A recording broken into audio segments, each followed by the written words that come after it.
Okay, okay. Okay. Thank you. I welcome all of you to this session, Thursday evening session of the Indore Krishnamurti Circle. Um,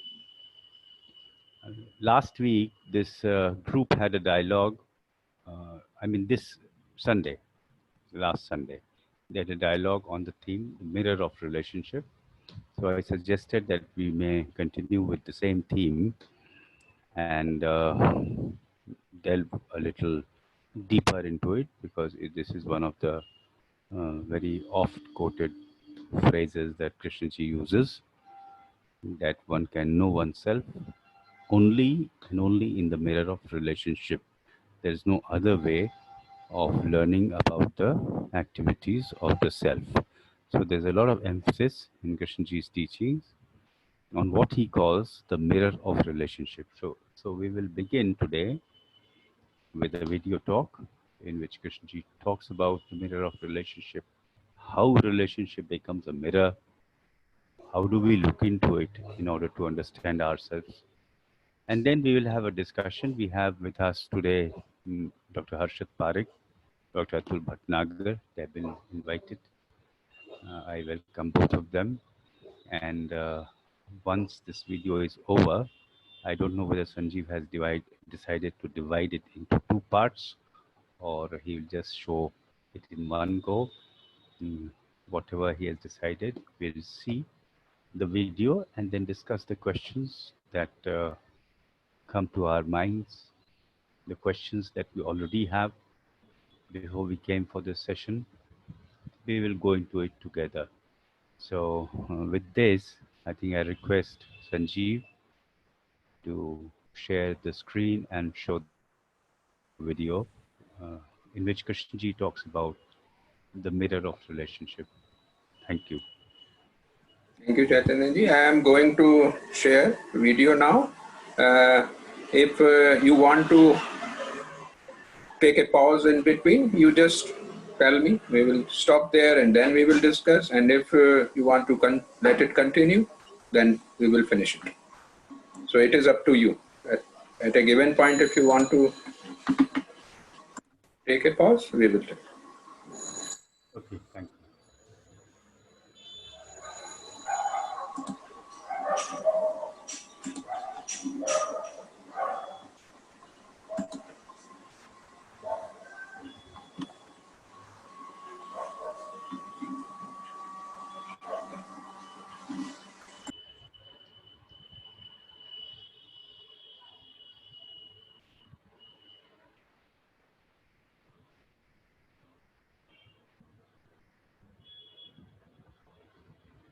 There's no video in this. There's no audio, sorry. Sanjeev. Yes? Switch on the audio. I don't hear Krishnaji's voice. Wait.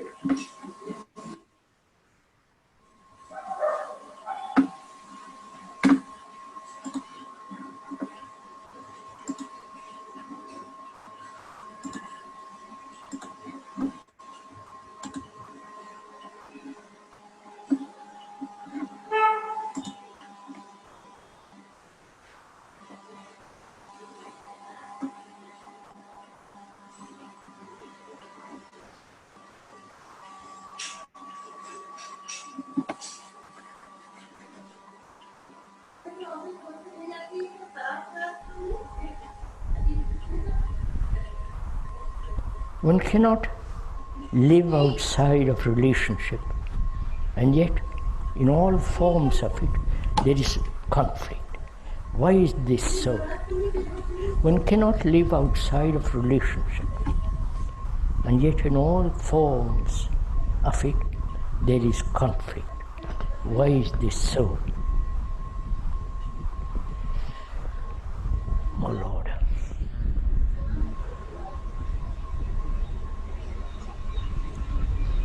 I'm not appealing to Lord. I'm saying just a prayer.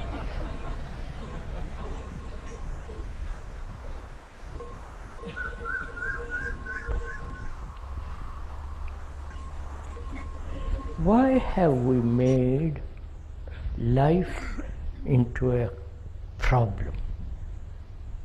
The living.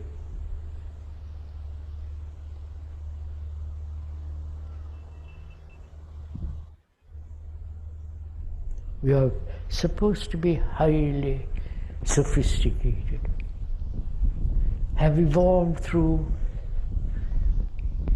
measureless time, have had so many wars, 5,000 wars, practically in 5,000 years.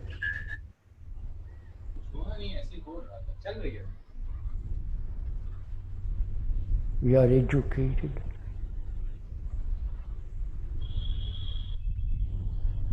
We are supposed to be highly developed human beings.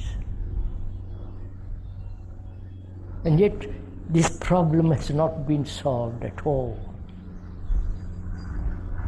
Why human beings live perpetually in conflict?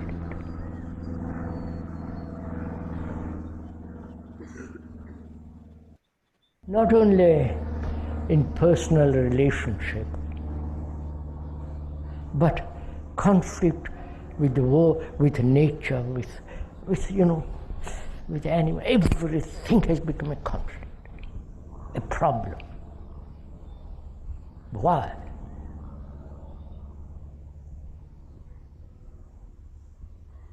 Please, let's inquire together. I'm not inquiring and you are listening. Together we are inquiring.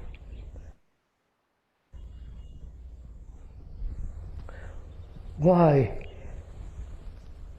You're human, as a human being, why are you in conflict? Conflict being contradiction, imitation, conformity, the desire to become something all the time. This tremendous dissatisfaction.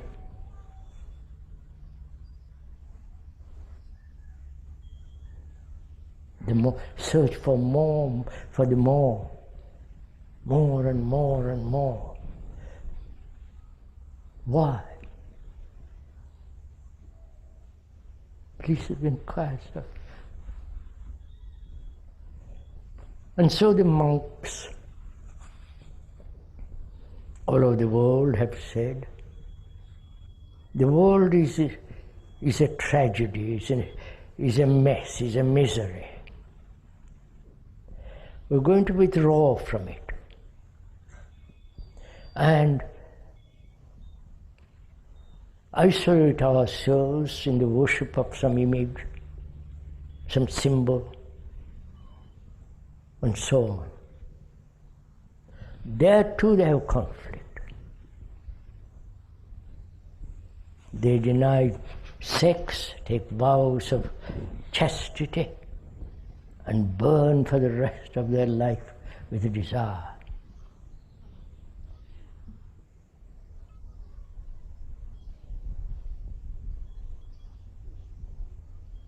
And you,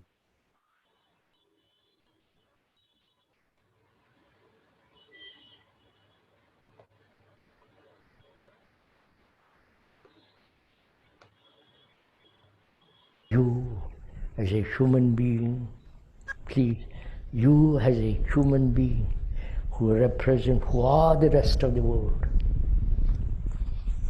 You are not separate from other human beings. Because you suffer, you're anxious, uncertain, confused, frightened, pleasure, occasional beauty, and so on. Every human being goes through this. So you are the rest of mankind. Psychologically, you may have blonde hair, white skin, pale skin, dark, black, and so on, So you are actually the rest of mankind. So if you ask this question, you are not asking in order as a selfish question, as a self-centered question wanted to be free of particular conflict. But you're asking this question as a human being who is the rest of mankind. So this conflict is global, not my conflict. No, let's be clear on this point. We have so identified with ourselves, separate from everything else, which is part of our neurosis, part of our illusion. But the actual psychological fact is we are the rest of mankind. Because mankind goes through every kind of torture, travail, deception, dishonesty, tears, laughter, the rest of the world is going through that. And you are part of all that. So you are the rest of humanity. You are humanity, not Mr. Smith separate in a little corner.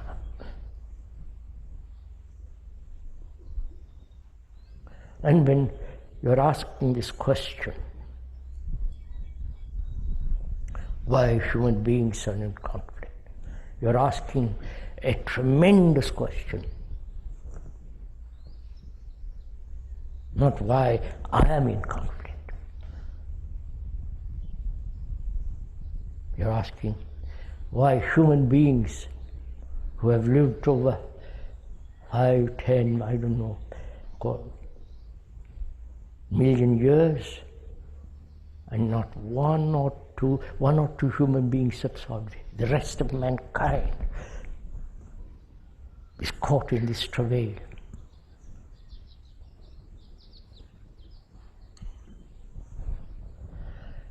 And it's important to understand this. And asking also whether it's at all possible to be utterly, totally, absolutely free of conflict. Not occasionally.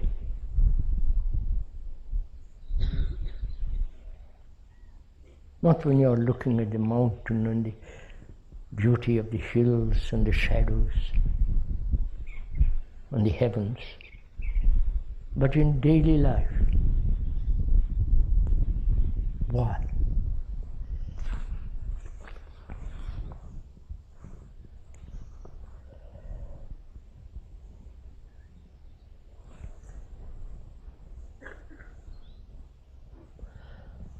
Where there is contradiction, there must be conflict. Where there is division, there must be conflict.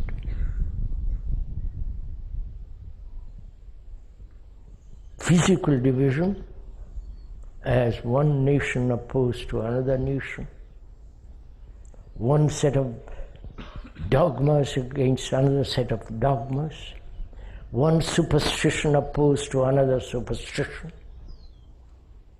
one conclusion opposed to another conclusion, one experience greater than the other experience. This constant division, contradiction, opposition must invariably create conflict. That's a law. Not my law. It's the law.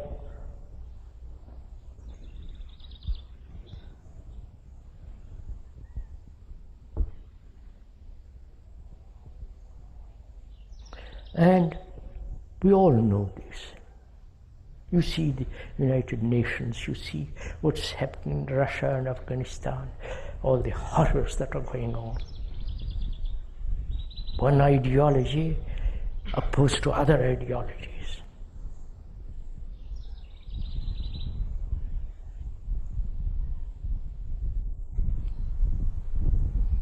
And we have never solved this problem.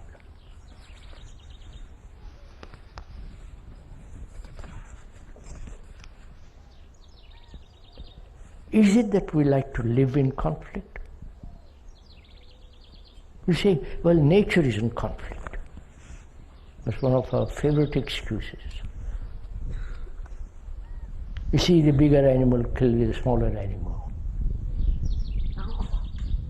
You see one plant searching light, and the bigger tree is shadowing it. There's constant struggle in nature, which the speaker questions. We call it conflict.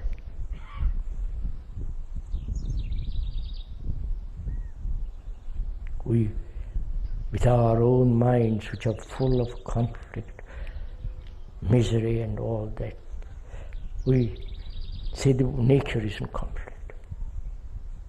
But nature is not in conflict related alone. You know that, I don't have to go into.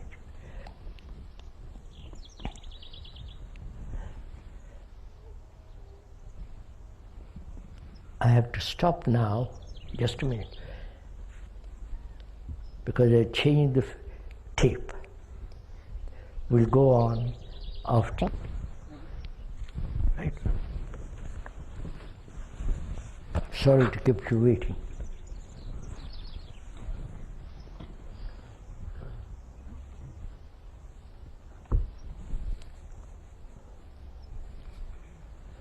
We're asking why human beings who have lived for millions and millions of years, have tolerated, put up with conflict.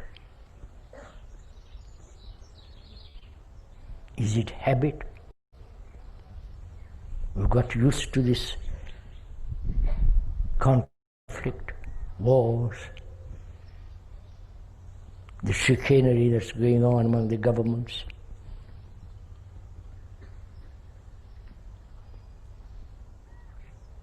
Is it that we are so dull that we never challenge ourselves?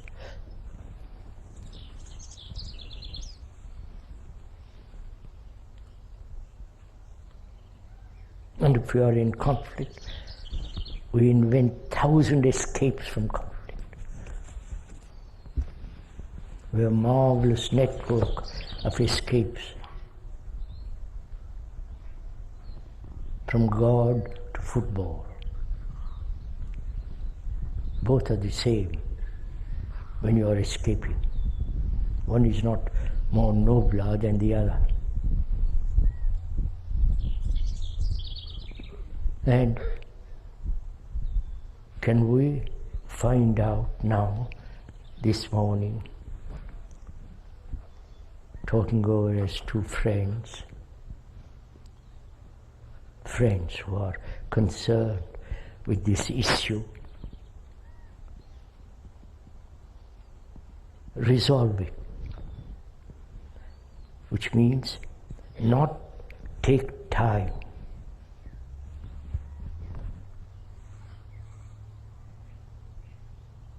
See our conflict, that is, each one of us is so self-centered.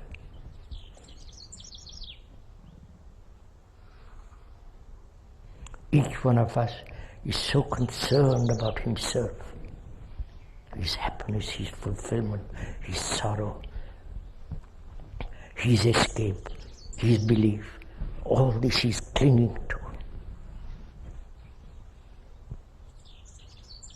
That is, where there is attachment, there must be conflict.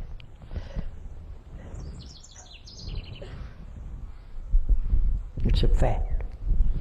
If I am attached to my Hinduism or whatever it is, I'm frightened to let go because I don't know what will happen. I want to be certain. And also, being uncertain, being self-centered, I want to become something. become nobler. Be successful in this world. More money, more pleasure, more insurance.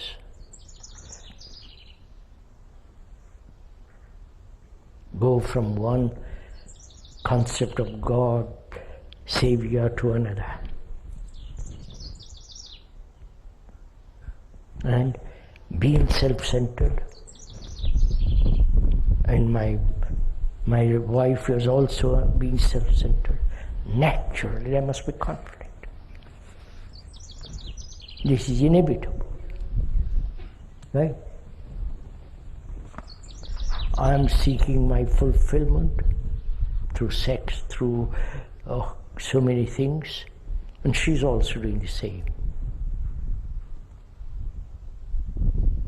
So there are two separate entities, at least they think they are separate,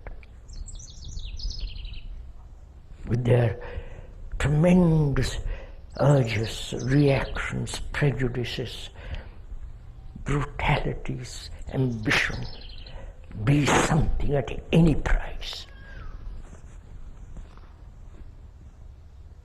How can these two opposing, contradictory human beings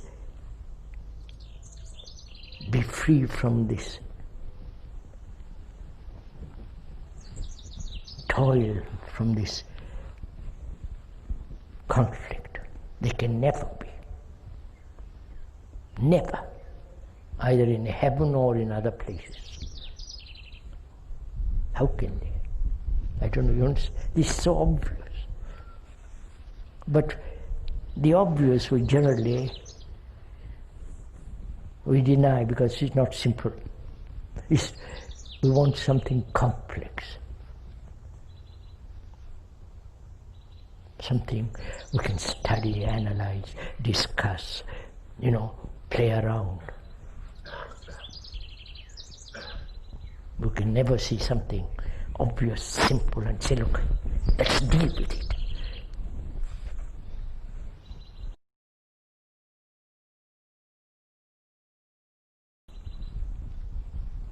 Let's find out if one can be really, deeply not self-centered.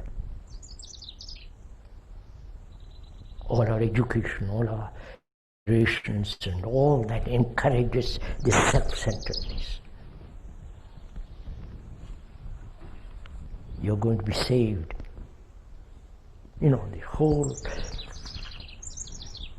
monstrous religious attitude, organized religious attitude, is encouraging this. The Indians have it in their particular way, and the Christians, but whole world. So, the fact is, where there is division, there must be conflict.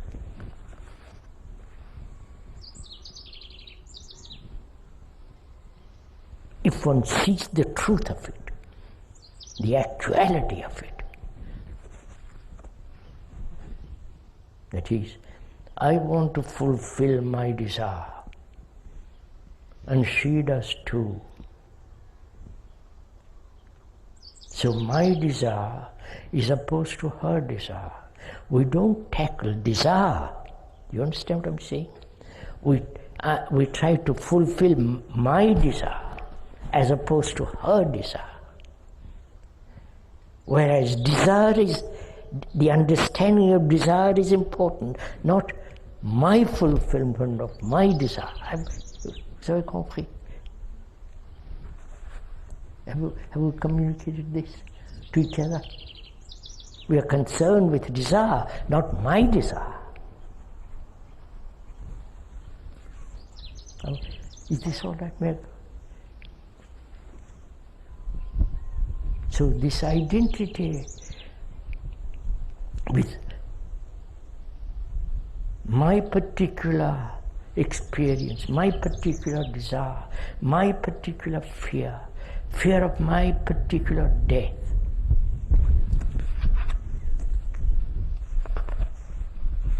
So this identity with an idea. You understand? Or identity with some actual fact, like I have pain. I have a toothache. All right, I have a toothache. Get on with it. But not the everlasting concern about oneself. Now, you see the truth of this, that where there is separation, there must be conflict. Arab and Jew, what's happening? The earth is ours to live on, to live upon, to share. It's our earth, not the Arab world, and God's sake. And apparently we don't see that. So, can we perceive the truth of it? Truth, the actual fact, not the theory that separations will bring conflict, but the actual feeling, the truth of it. Can you feel it, see it? Not the intellectual concept of it, of seeing. The intellectual comprehension of that division must inevitably create conflict, but the actual fact of it.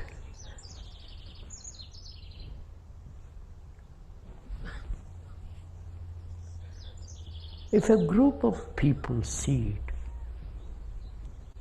they're still part of humanity. They will, it's like a tremendous movement taken totally in a different direction. But apparently, we cannot do this. And out of this comes misery, conflict, confusion, problems, endlessly.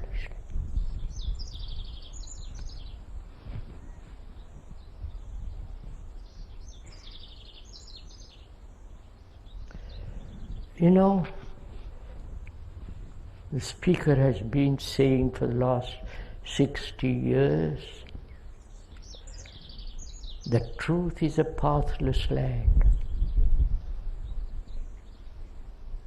which is a fact.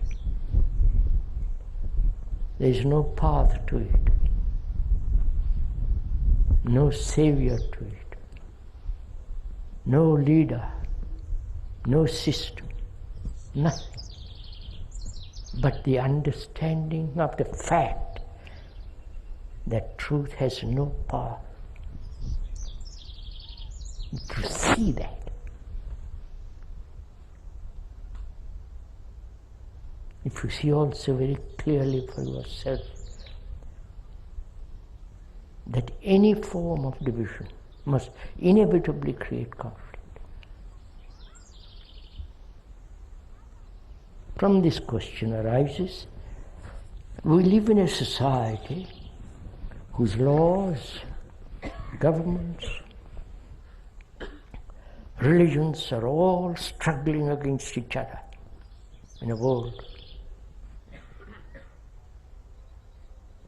Wanting to be more powerful than anybody else. This is our cycle, this is our culture. And this culture has been like this for 1 million years. In ancient Egypt, 5,000 years ago, they were trying to be supreme over everybody else. And we are carrying that same pattern through life.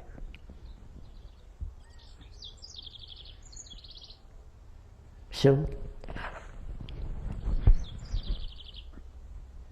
what shall we do? What will you, as a human being, who is actually the rest of mankind, what will you do? You hear something true, which is fact, physical fact, Arab and the Jew. You opposed to somebody else. You with your belief, with your experience, with your knowledge, opposed to somebody else with their knowledge, with their follow. Conflict. What will you do?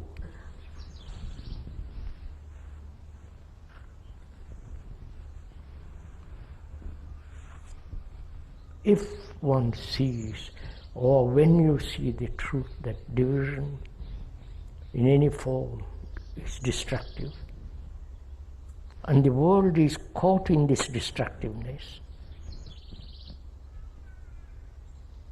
what's your relationship with the world? And somebody comes along, takes your property or this or that, and so creates conflict. What's your action? You understand all this? Huh? Are we together in this, understanding verbally even what we're talking about? So can you, when you leave this grove, be free of conflict? And it's only a person that is free from conflict can meet conflict. You understand? Not the person who is in conflict, he merely perpetuates more conflict. But a human being who is free from conflict, he can meet it legally in any way.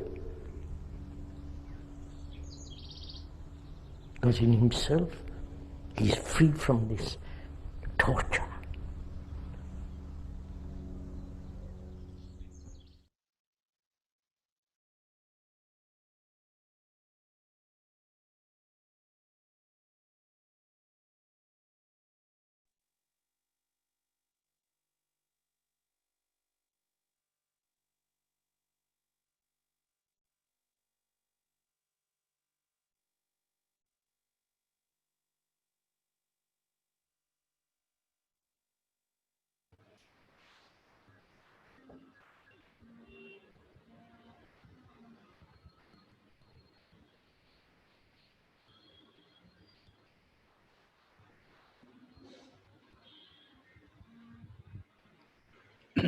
Okay. Sanjiv, how much of this video still remains? No, it is finished. Okay.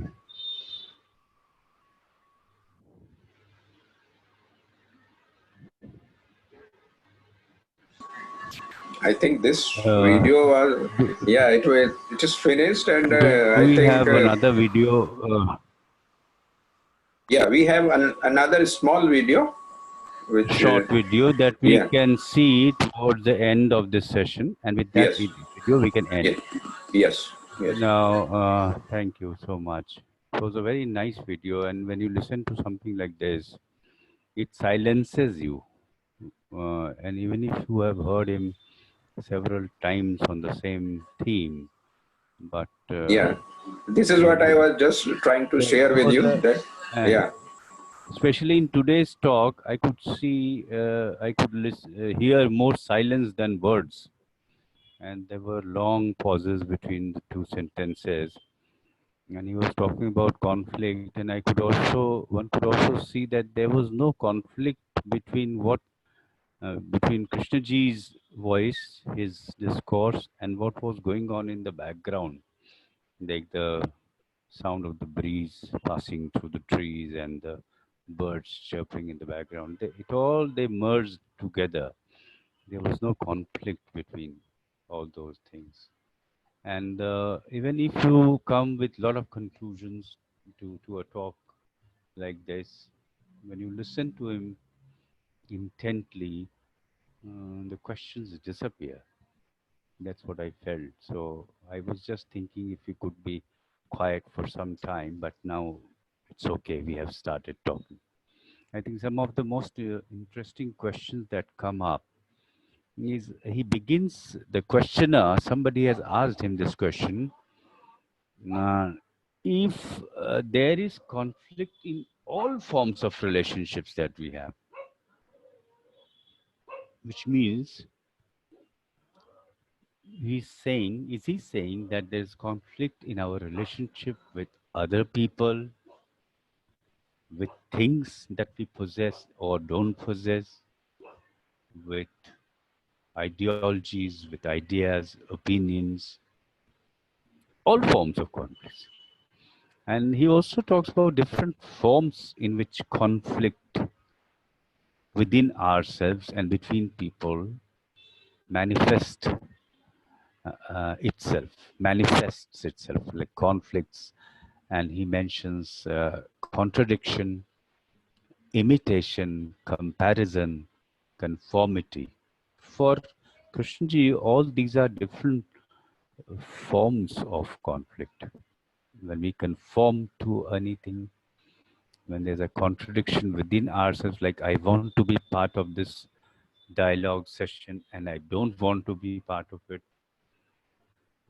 I want to listen to something and I don't. At the same time, two conflicting desires often they seem mutually exclusive, but at the same time they exist together in the consciousness. I want to go out and I don't want to go out. Now these two things, activities are actually mutually exclusive. I can't both go out and not go out.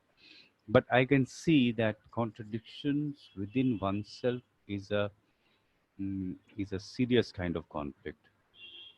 The search for the more, he also mentions as a form of conflict. I want something more. I want to speak uh, better. I want to have more words in my vocabulary so that I can communicate effectively.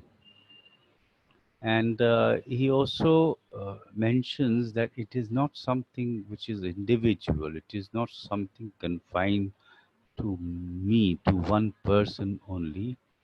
He underlines this global nature of this conflict. He says this it is there in the human consciousness itself, and each of us may experience it differently. But the fact is that there is conflict. Just because your conflict is different, apparently in a superficial way, is different from my conflict, it doesn't matter. And he gave the example of two people living together and having desires for different things. He says it hardly matters if you have desire. I have a desire for, say, going for a trip, and somebody has a desire for staying, not going out. Those two people can have a conflict, but he says the objects of desire are not important. What is important is that desire creates a division between the two people.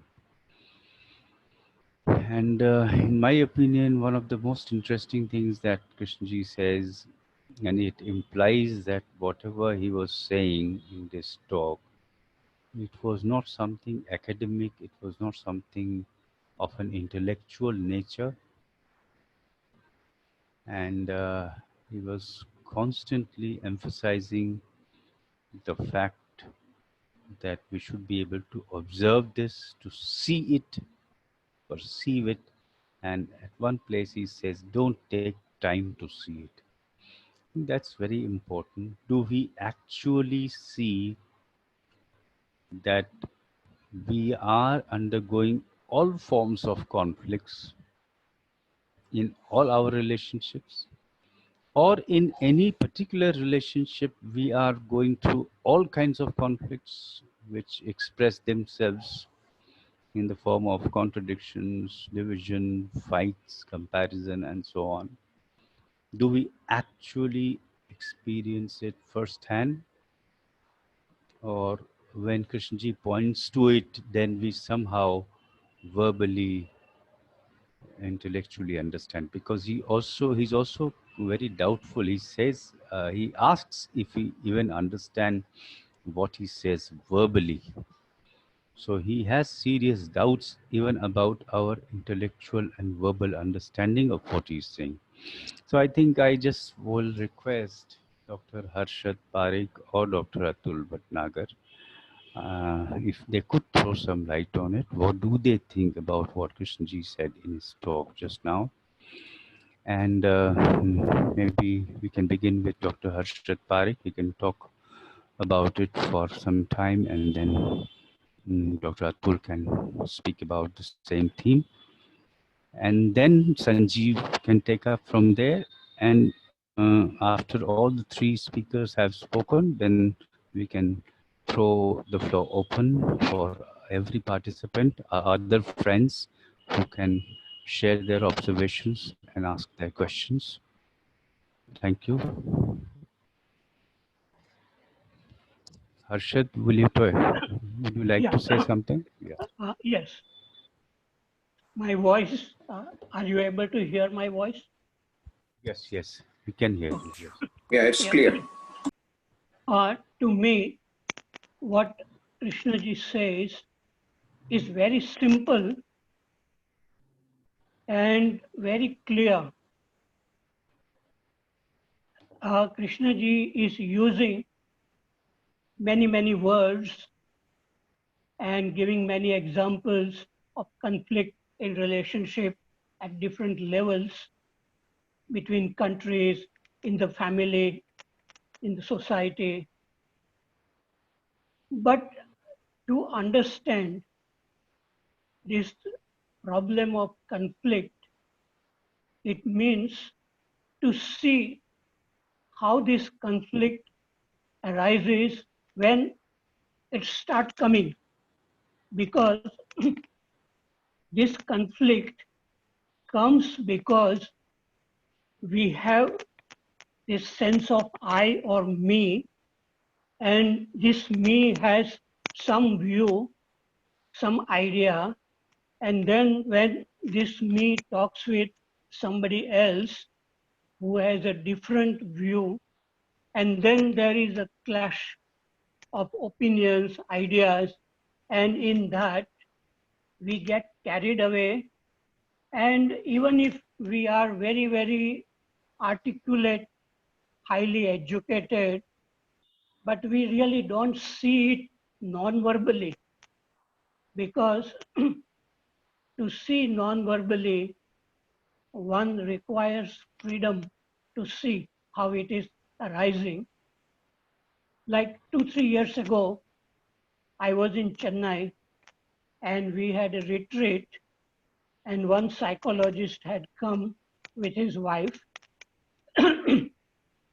And after we talked, both the psychologist and his wife, they came to me and they wanted to discuss some conflict which was between them.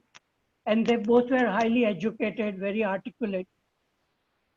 And I was just listening.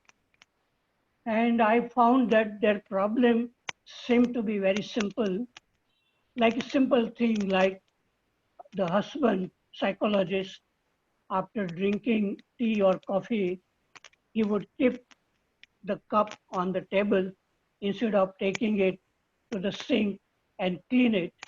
And the wife did not like that.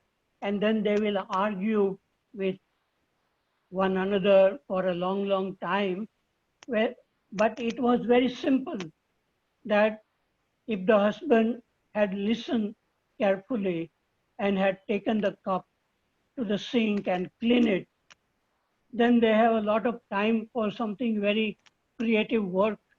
But when this mind is so much occupied with so many knowledge, so many ideas, with the sense of I or me, my ideas, then simple thing becomes very complicated, and then it multiplies. It becomes more and more. So the real source of conflict is this sense of I, and this I comes from thinking, and the thinking is a response of memory. And once this I comes from thinking, then it says, I like it, I don't like it. And the conflict, even within oneself, when it is there within ourselves, then that conflict expresses outside with friends, within the family, everywhere. And I feel that the relationship exists at three different levels. One is like physical relationship of drinking tea or coffee together.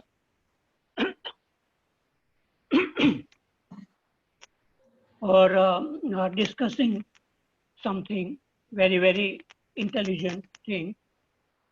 Then there is a mental relationship. What happens, what kind of ideas, thoughts I have about other people, that is a mental relationship. And if that mental relationship is very good, when there are no ill feelings, then we can listen to each other without any interrupting, without arguing, without making it into a conflict. So mental relationship is higher than physical relationship. Because if good mental relationship, it will express itself in the physical relationship.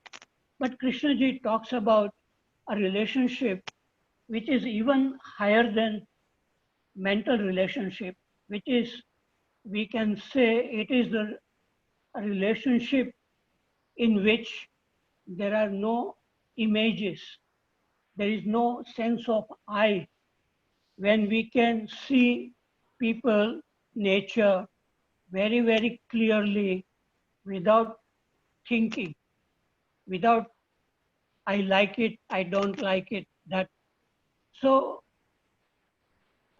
I see that what Krishna ji is saying is very simple, but it is very difficult to do it, because to do it, one needs initially aloneness, and then all that curiosity about how thinking arises, how the sense of me arises, to see it non-verbally. That is the main problem. And most people find it very difficult to be alone, to be silent, to be curious, to look inward, to see the beginning of a thought. So the real source of understanding is non-verbal, and to see clearly, and to see it clearly, one needs freedom to see it, and that is the difficulty. And when we don't see it clearly, non-verbally, and even if we understand intellectually, it may not help us much, because still the problem of relationship will continue, because we have not really looked at the source, this sense of I from which everything is arising. So I have said enough. If any question, any Thank, doubt. thank you, Harshad. Now, Sanjiv, would you like to say something before we request Dr. Atul Bhatnagar to share his observations? If you can speak for some time and then request Atulji, and then we I, have a I, group discussion. I think first let Atulji speak, then I will join. Okay, Atulji. Ji Krishna ji using the phrase that one can know oneself in the mirror of relationship. When one sits with this phrase as a friend, as a dear friend,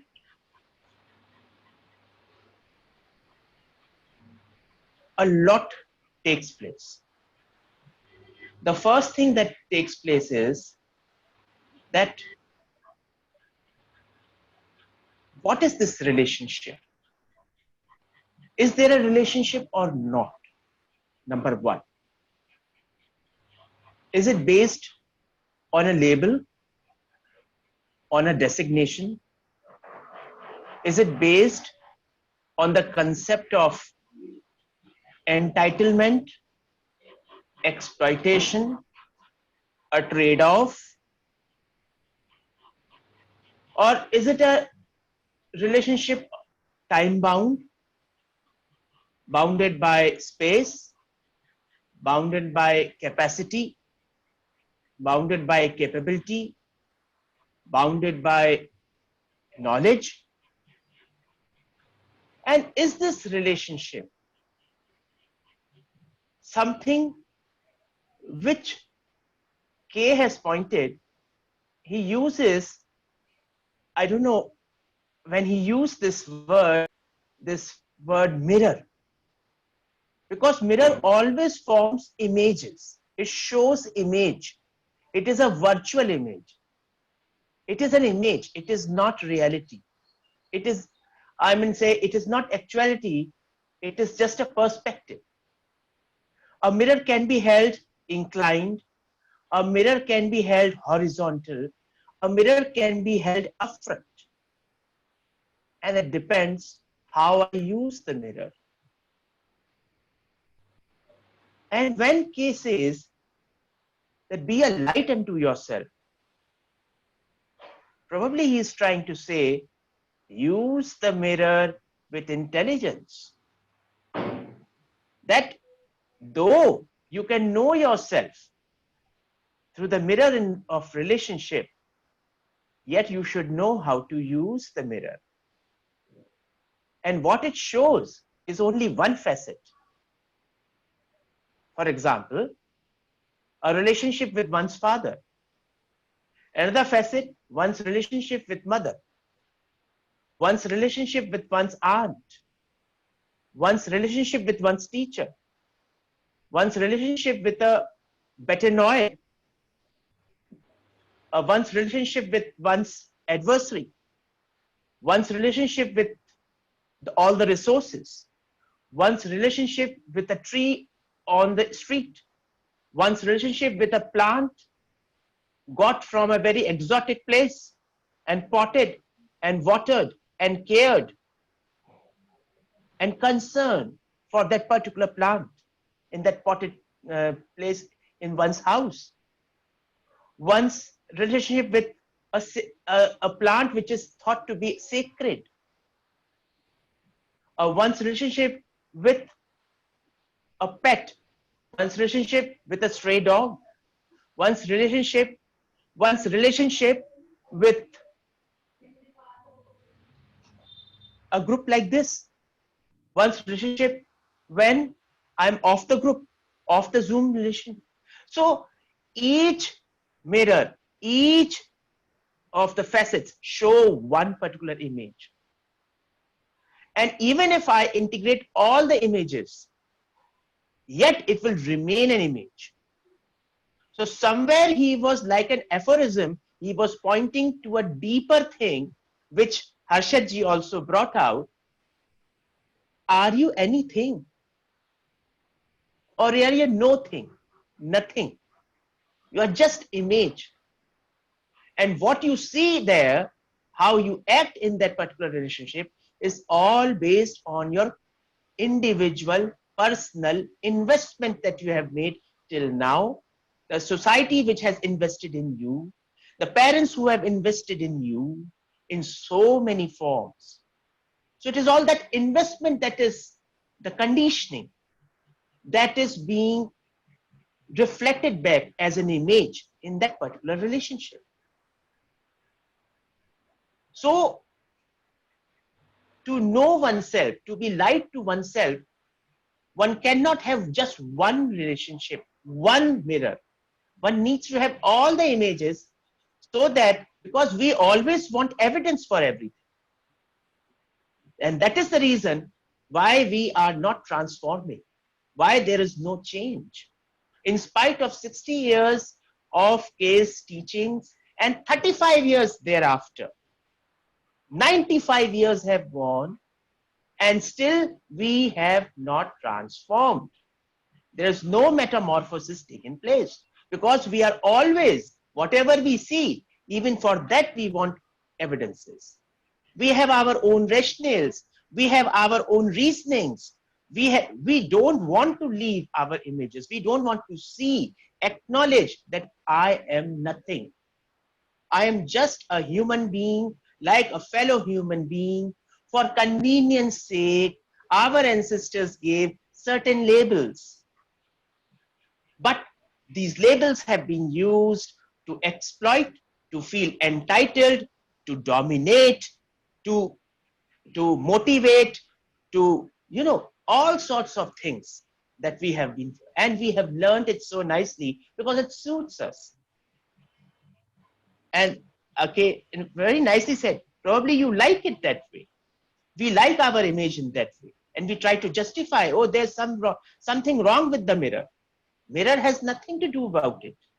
It is just showing an image, and that image is that it is all illusion, what you see. And actually shows your illusion into it, how you are behaving, how you are reacting, how you are responding. And this very realization, if one has, it has potential to really damage and destroy all your images in one go. But are we ready for it? Or just at the precipice, we try not to look down because we see the danger. So let's not see the danger and see the sky and say, oh, how beautiful the sky is. And there is no danger. So let us continue. Thank you. Thank you, Dr. Bhatnagar. Thank you. Sanjiv, I don't see Sanjiv. Yes, Sanjiv, please. Yeah, actually very interesting conversation is going on. So I think I just want to add few things that whenever we are trying to see something, the biggest hindrance is our impatience or our restlessness. Either it is relationship or something else. We are always in hurry. We are always want to reach some conclusion. We always want to find some solution. And this tendency leads us to a deeper problem. This tendency is a hindrance for us to understand the things properly. So whenever we face this conflict of relationship or dispute or whatever it is, I think we are not ready to see it fully. We just want to reach some conclusion that this person is good, this person is bad, and through that conclusion, I just want to sit, relax. Okay, now I know everything, and now nothing can be done, so my part is over. But if we are really ready to see, if we are inquisitive, if we are ready to examine, then there are very interesting things which can be revealed. For example, when we meet someone first time, we immediately create an image of that person because that is how our brain functions. And when we create an image, that is our own property, that is our own asset. That has nothing to do with that person. And similarly is happening with that other person also. He is also creating an image. And when we create an image, it is not something flexible or something dynamic. It is fixed, it is static, it is concrete image. And then we want that person to be exactly like the image. And if that person is not able to fulfill our requirement of that particular image, we consider that this person is not good. this person is not suitable for me, this person is not fulfilling my expectations. But actually, everything belongs to us. We met the person, we have created the image, and now we are carrying this image. So, are we ready to look at it? That how we every time doing this, every time we are creating images whenever we meet someone, we are not ready to be in a state of learning. Okay, I meet this person, I don't know anything about him or her. Let us find out. Let us not create a fixed image. Yeah, our brain is accustomed to create images, so we can create a temporary image. But why we are so obsessed with that image? So I think when Krishnamurti is using the word mirror of images or mirror of relationship, he is actually encouraging us, or rather challenging us, to see in this whole process of relationship and how our brain functions. And if we are patient and we are ready to see it, it is, I think, it is very interesting, and it can reveal so many things, and it can also lead us to the core of that thing, the I, the self, whatever word we may use towards that, which is constantly creating images, which is constantly creating this psychological dependence on relationship, and which is constantly doing self-expansion through relationship. So I think it is very interesting, and it is, Krishnamurti is posing a challenge for all of us. That's all I want to say. If there's a question, we will take.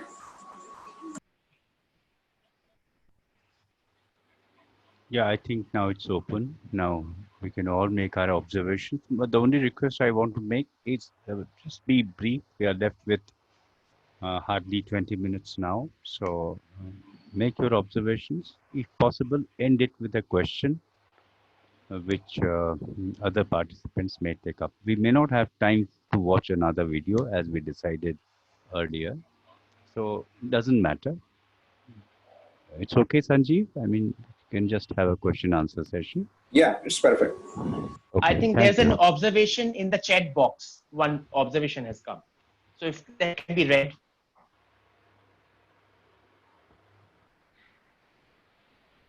By Shri George F. Selvakumar.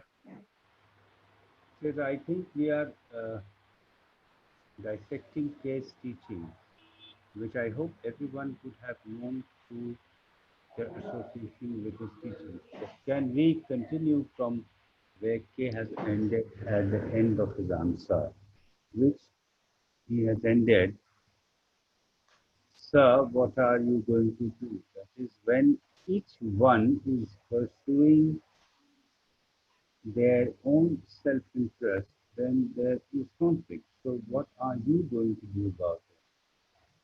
So the ball is in our court, and we answer that question. What are you going to do?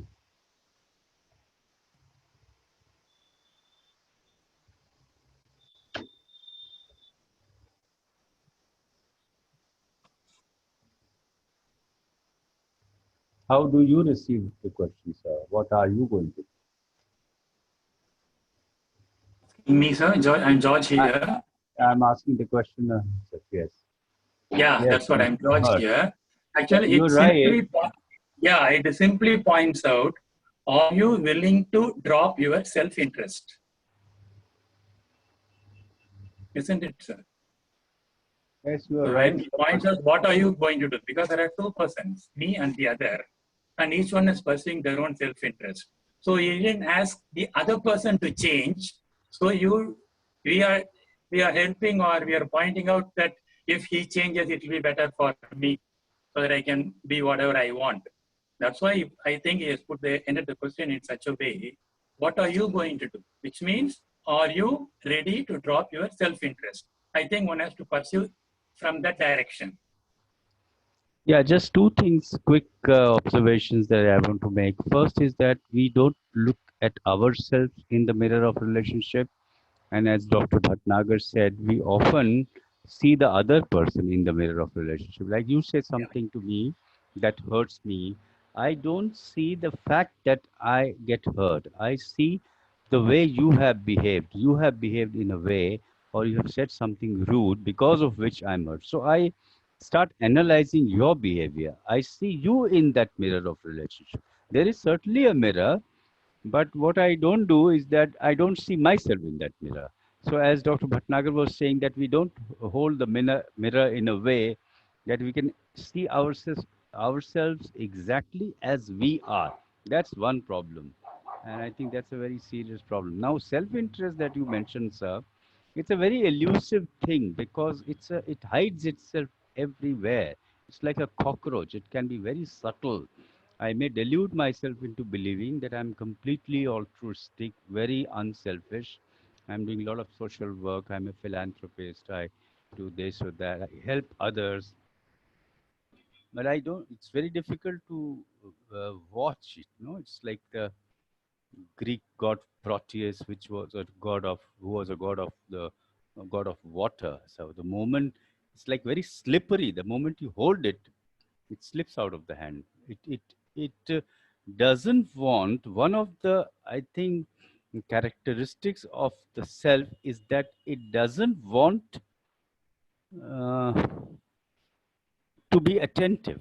It doesn't want to pay attention to its own activities, because the moment it becomes attentive, it faces the possibility, the danger of its own death, and so it avoids looking at itself, and that's the biggest challenge that we have in relationship. We don't want to look at ourselves, because I may discover something very unpleasant. You say something, I may discover that I'm a very irritable person.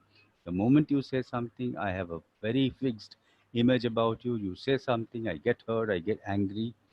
I don't look at all this. I keep looking at your behavior. I then live with the image that you are a rude person. You are not gentle. You have a habit of saying things that are impolite. And I'm very comfortable with that image. Next time there is a possibility of meeting you, I just avoid meeting you, because I see you in that mirror and not the fact that I am prone to getting hurt all the time.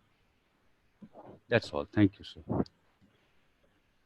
Actually, my point is, similar way, it is so subtle that when we take up or discuss in this, we are philosophizing it. Actually, we are analyzing or we are trying to get something as an idea, not connected to that person actually. But you rightly pointed out, when I get that, we have to say that we are getting irritated. What we are doing is we are making it into a thought and we are going after the understanding of the situation, whatever it is. In that understanding, the person is also involved. Mostly we miss that point. Okay, so instead of saying we can we say I? Can I say why don't I change? Not we. I'm not concerned about what you do with all these opportunities to look at yourself. I don't know. I don't want to know. I'm only interested, instead of asking why don't you change, K may be asking because he has undergone some kind of metamorphosis, but I haven't. So I need to ask myself, why don't I change? Why do I look at you in the mirror of relationship and not at myself? What others do, if they philosophize, if they sermonize or intellectualize about all this, let them do it. I mean, what do I Yeah, that's do? what. When we see in that mirror, we are always trying to point out what has taken place, and we come up with a thing actually about the thing. I'm talking about, is that thing connected with the person? Are we seeing it such a way? So let's ask this very direct question to ourselves. Yeah, Even when I see this, why don't I change? I see the danger of all this. I see the futility of all this. Now, seeing, despite the fact that I see, as you are saying, why don't I change? It's a simple question. Let's live with that question. I think we should not just convert it into a dialogue between the two of us. Let's other also get a chance to speak, sir. Is that okay? May I say something? Sure, sir. Okay. What I have understood is Krishnamurti ji is not concerned about conflict or no conflict. He's not concerned about what happened. What he says is, if there is a conflict, and he gave the example of somebody takes your property, he says, meet it legally, whatever. So if suppose somebody has taken my property, we are in conflict. What I do is I take everything to get back that property, but I will not call into judgment his father, his grandfather, etc. But while I say that, if something like this happens and a conflict comes and I have to recover my property, I will have to use all the strategy and all the efforts, blackmail him, do this, do that, because it's not a straight thing to do. So that is where I want a clarification from you. Now, secondly, Krishnamurti ji in an interview with Alain Nod, it was there in the 49th episode of Urgency to Change in Krishnamurti podcast. He says he has never experienced conflict. So how do you like to comment on that, sir? Harshad ji, Atul ji, Sanjiv, would you like to take this question? I think here the question is of psychological baggage. How I look at all this. I mean, I'm reminded of two incidences from K's life. At one place, Populji asked him, has there been a change in your teachings in all these 60 years? I think not 60, I think 50, 55 years at that time. And the second incident is when the lawyers wanted him to remember what exactly took place, what was the nature of things and events and chronological order of things that took place that was very crucial in one of the litigations that he was involved in. And the insight that he shared in these two incidences and the things that happened may be a pointer to us, because this question that you have raised regarding property, and this is a very genuine thing, because property can be anything. Property can be my property, actually, land. It can be my right. It can be my post and my very well-being. So anything can be a property depending upon how I visualize that particular thing. It's an asset, tangible or intangible. So to Upalji, he asked, how do you visualize or see your memory of several years?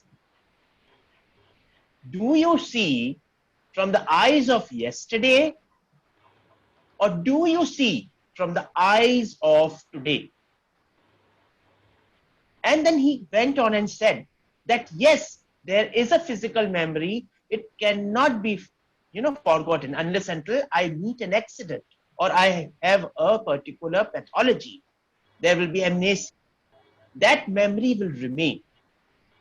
But it is totally possible that I can have an objective memory and not make it a subjective or psychological memory.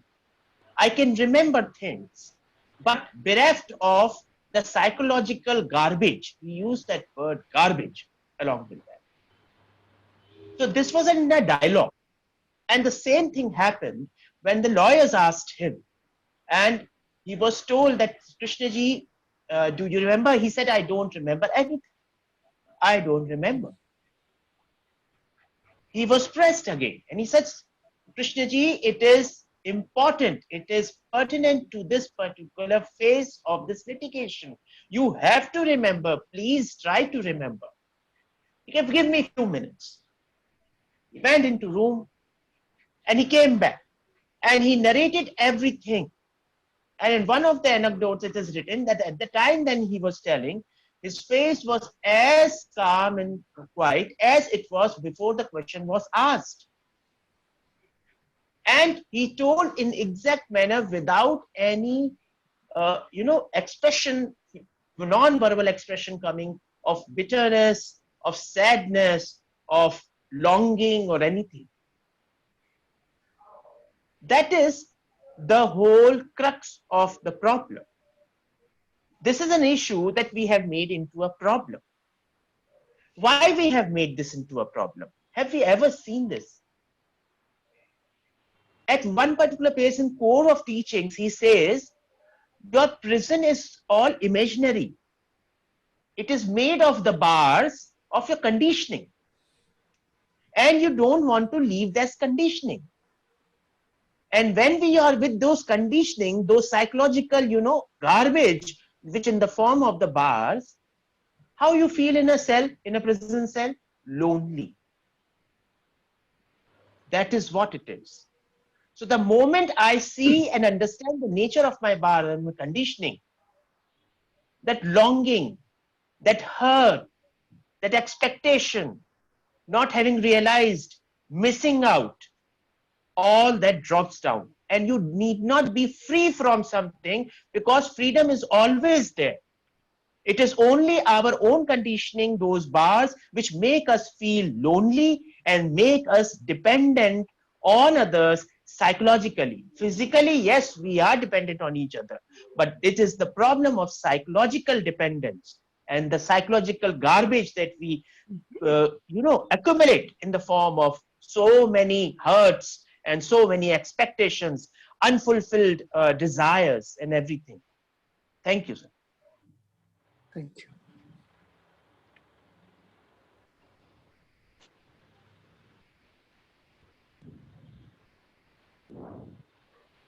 Just a quick response, Atulji, to what you said.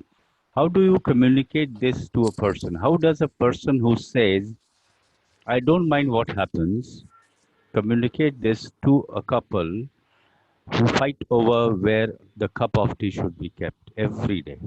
How do you do this? You see, a person is Very talking to good. you, he says, I don't mind what happens, that's my secret. I think this is what Case is, a statement attributed to K. He said, you I want to think know my... a wife can ask the husband that it will be very interesting to hear that why you don't take the cup there and wash it also and keep it there. I'm not asking you to make the tea. I make the tea. But what makes you? Have you ever gone into that? And probably husband may say that how does it matter if you wash it every day? Then the wife can say, how is it that you can make tea every day? I mean, it can be like this, queries, not accusations. What happens many times, even in the K dialogues, people say, no, this is right, that's wrong. This is thing, this is thing. Rather than going on the other side, like a friend, I'm not able to see this perspective, because both are having a perspective. If there's a perception, there will be no dialogues. There will be no verbal dialogues. It will be silence. But because we have perspectives, therefore we need to see the other perspective also. So we can just move and walk to that. Can't we do that? What is stopping us? That is the first question we should ask. What is stopping me from going to see the other perspective and asking as a friend, I'm not able to see this perspective. Can you show me this perspective? And then see, now come, please come to my place, have a cup of tea, and let us see the perspective on this side. And now see which is true. Both are true, but nothing is truth. And there, then everything gets silent. Probably I may do this way. Because initially what happened, I used to get very, irritated if my breakfast was not ready by a particular time, because I had to reach at a particular time to my office, and there was a biometric system as it is everywhere. So I used to get irritated. Then what I can do? Early morning, why should I get irritated? I started fixing my breakfast, and it was an amazing thing to do. It was an amazing thing, and I'm very happy. And then people around are also happy. They say, oh, you have made the environment so quiet. We can at least hear the chirping of the birds now. Though it was in a form of a sort of sarcasm, but I never took that sarcasm. She only said, later on, you did not catch the sarcasm. Was it sarcasm or was it observation? So that's why one has to ask oneself why I am resisting this. And once I asked it, one finds there's nobody there. It has to be practiced. It can't be. It can't be just said like this. Communicated. It has to be there. Query, self query has to be there. Inquiry has to be there. That's why I really marvel how Casey at that remained with the question. And these are the simple questions. Thank you.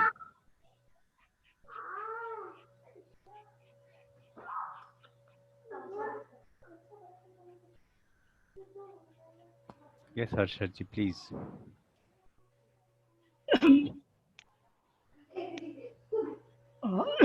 I hear many times people say it's very boring, you know. So at that time, a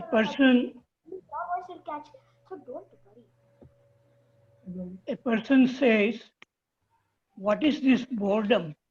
I want to really get to the root of it. You know. Such a question, if it doesn't arise, whether it's a loneliness or boredom or jealousy or anger, it means that a person is used to suffering and the person doesn't want to change. It's a lack of sensitivity, I would say. I think Mr. Dini wants to ask something.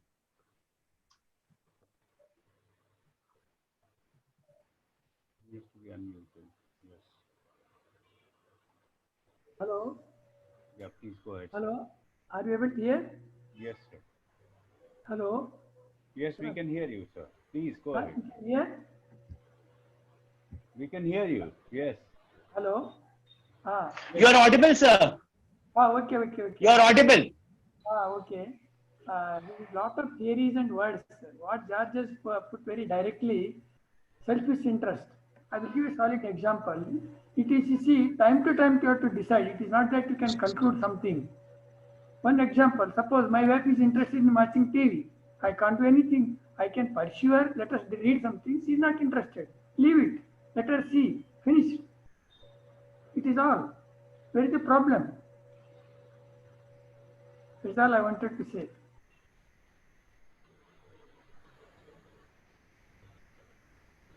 Thank you, sir.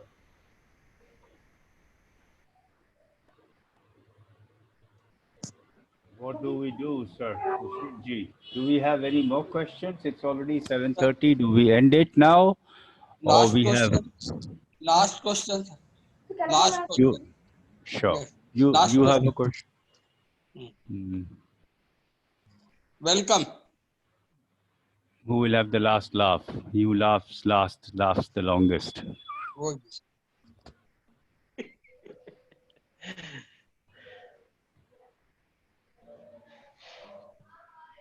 Can I ask Mr. Harshad something? Sure, sir. Please. Harshad Saab, can we not see that this nature of conflict is a natural thing and it will always remain, as he pointed out, Mr. Krishnamurti, that at the physical level it will always be there in the nature. Similarly, in psychology also this will be there.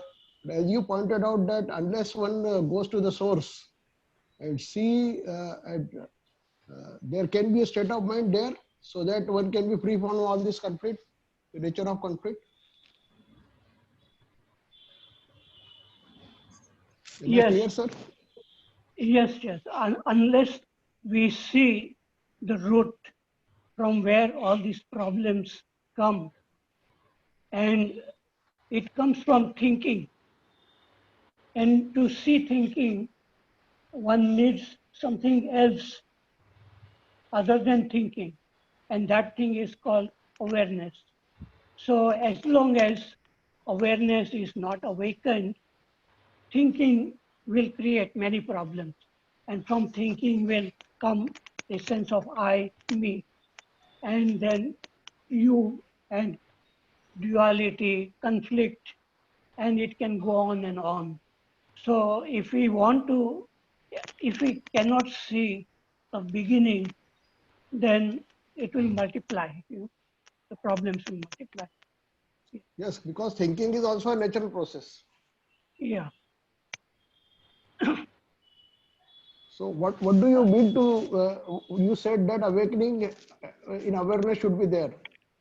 Yeah. Non-verbal looking. That's why Krishna ji asked, how do you look at that tree? How do you look at your friend? So there is something he is trying to say that there is a different way of looking, non-verbal looking. And since we are so much used to thinking, to the words, so we make it very complicated, everything, through thinking, asking questions, getting answers, and keep on going on like that, but never come to the source from which problems arise. Because this So it is creation. a non-verbal thing. Don't make it argument. Don't make it dialogue as requested by Chaitanya Nagar also. Okay, Please. okay. Thank you very much. Thank you, Chaitanya Nagar, Maharaji. क्या you have to लेकिन come. You have to come next coming Sunday. और ये अंदाज अच्छा नहीं है कि मैं आऊंगा नहीं. I क्योंकि never said that. I never नहीं said. नहीं. But I have been I given this understanding for you. अगर मनाने में उनके मजा वो आया कि दिल फिर रूठ जाने को करता है, ऐसा कुछ अंदाज हो तो बात अलग है. बाकी मेरा अंदाजा ये नहीं है. आप बराबर से संडे को आएंगे और बराबर से ये अपना कंडक्ट होगा. मैं इस मामले में सेंटी हूँ. ठीक है, ठीक. चैतन्य साहब, प्रेम की तो अभी शुरुआत हो रही है. हाँ, प्रेम की हमारा शुरुआत है ये. रिलेशनशिप. हाँ सर, नागर सर अब इसको बंद करें. Giving thanks to all. हाँ, बिल्कुल बिल्कुल. Okay, sir. Thanks to all. I am responsible for Toke also. He is waiting to close it. So please, Toke, close it.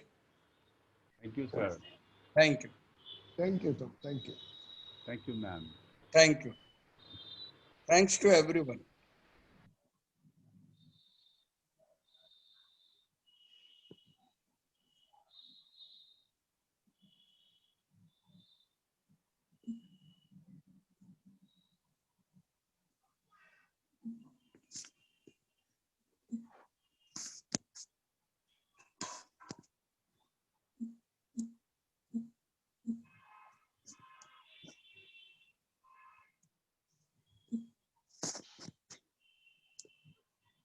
अब बना लो.